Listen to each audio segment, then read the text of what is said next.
En el episodio de esta semana, tendrás un recuerdo retro sobre una película que reformuló el mito del clásico vampiro y lo adaptó al contexto de los años 90, llamada Cronos, originalmente en México La invención de Cronos, del director mexicano Guillermo del Toro.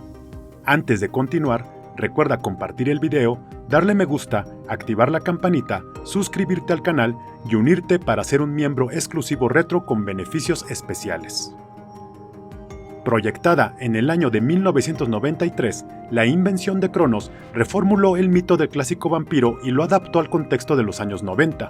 Cronos, enigmática ópera prima de Guillermo del Toro, cumple 32 años de su lanzamiento en los cines mexicanos.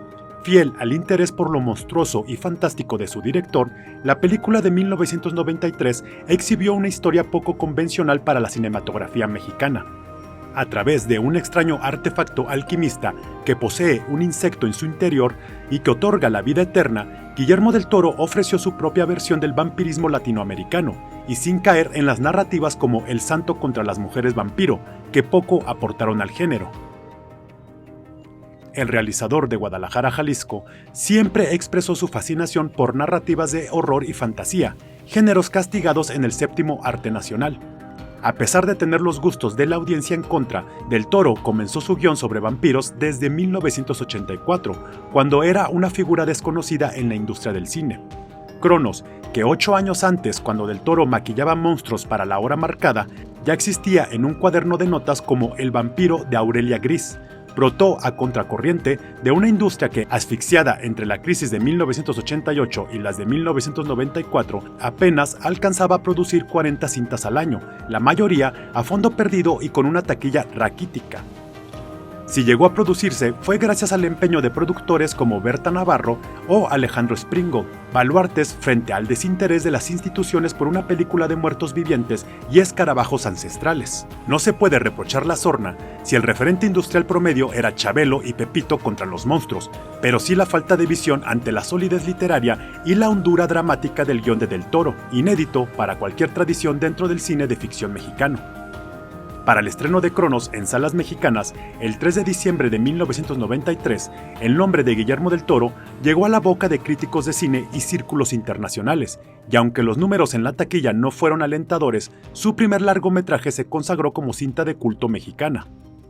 La idea sobre un longevo hombre que por mala suerte o destino descubre un artefacto para la vida eterna que lo convierte en un vampiro fue algo insólito dentro de la oferta cinematográfica nacional.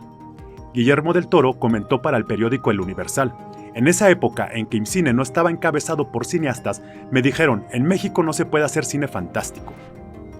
Los actores Federico Lupi y Ron Perlman encabezaron un magnífico elenco para representar el vampirismo ideado por Del Toro, con provedumbre y villanos caricaturescos, en lugar de castillos y riquezas. En una entrevista del 2010 para el medio The Criterion Collection, Del Toro explicó su elección de reformular la figura del vampiro para Cronos, diciendo: lo convertí en el personaje más triste, un pobre diablo. No es poderoso y que pueda controlar coches, es un tipo que lamió el suelo de un baño, por sangre. Además de imprimir su gusto por lo monstruoso y fantástico, la cinta del joven director resultó como una autobiografía implícita, reinterpretando rasgos que él vivió con su abuela, en una relación familiar imperfecta, compleja y real. La simbología en Cronos, tanto en fotografía como en diálogos, es un punto característico de la filmografía del director.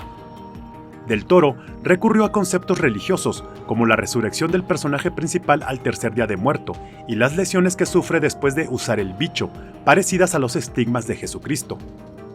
La filmación del primer largometraje del director comenzó en 1992, con un financiamiento parcial del Instituto Mexicano de Cinematografía y bajo la producción de Berta Navarro.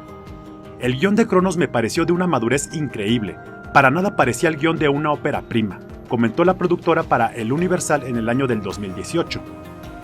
El rodaje principal duró 8 semanas, recurriendo a locaciones capitalinas como la Colonia Condesa y Plaza Loreto, con un presupuesto entre 1 y 2 millones de dólares. Fue una de las cintas nacionales más caras de la época. Filmada en 35 milímetros en el entonces Distrito Federal, hoy corroído por el tiempo, puede verse ahora como una de las mejores películas producidas a la sombra del inminente Tratado de Libre Comercio, aprobado 2 años después.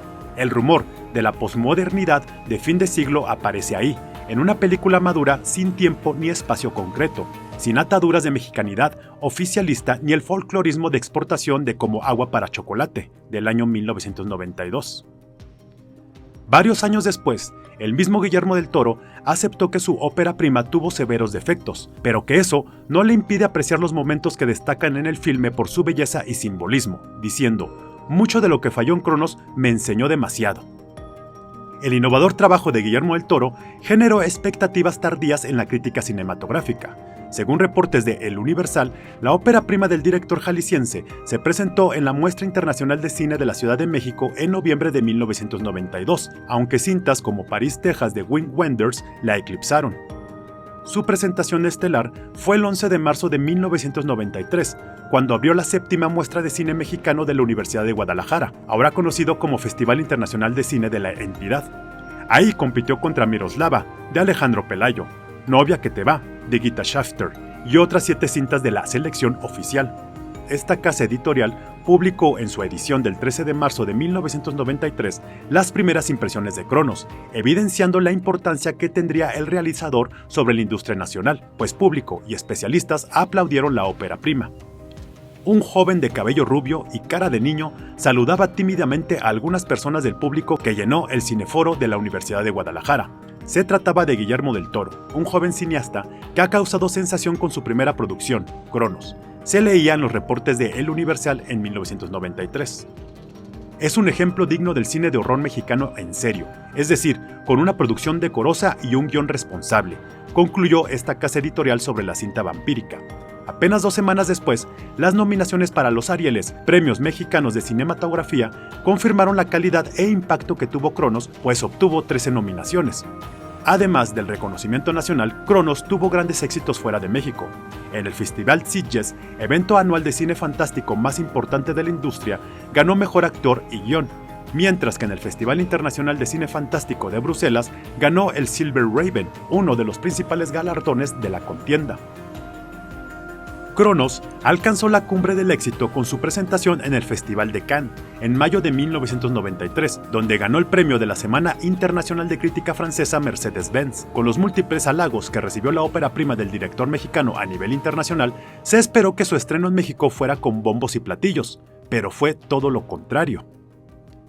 La cinta de Artefactos Alquimistas llegó a salas de exhibición mexicanas hasta el 3 de diciembre de 1993, pero solo con funciones en 6 complejos metropolitanos. Filmes como Obsesión con Jeremy Irons o Fuego en el Cielo tuvieron mucha más difusión y espacios. Para ese momento, la película de Guillermo del Toro compartió cartelera con Los Locos Adams 2, Juego de Lágrimas, Mira quién habla ahora y La risa en vacaciones 4, y dejó pésimos números en recaudación en taquilla. Quedó muy por debajo de lo esperado, aseguró el director al Universal en enero de 1994.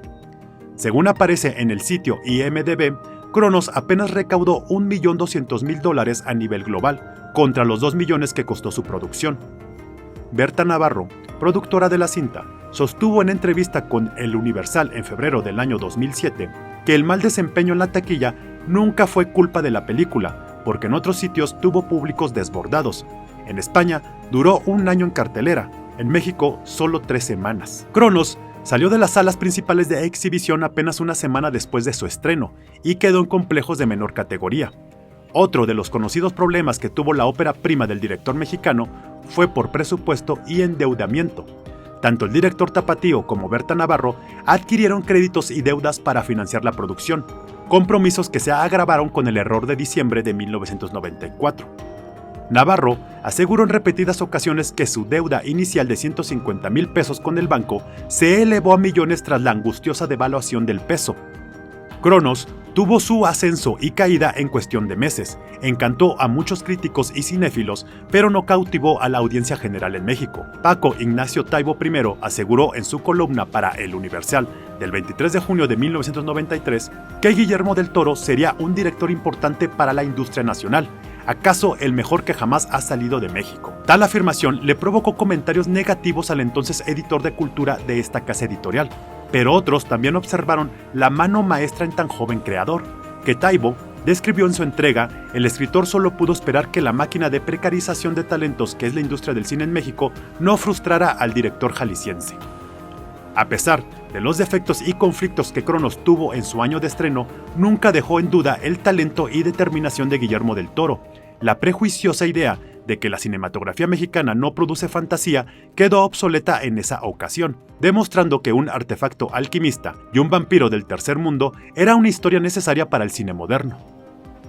Y este fue el recuerdo retro sobre la ópera prima de Guillermo del Toro, una historia de vampiros que recogía la tradición fantástica mexicana llevándolo a su propio universo, el cual ha marcado a lo largo de su carrera, convirtiéndolo en un sello de identidad. Recuerda compartir el video, darle me gusta, activar la campanita, suscribirte al canal y unirte para ser un miembro exclusivo retro con beneficios especiales.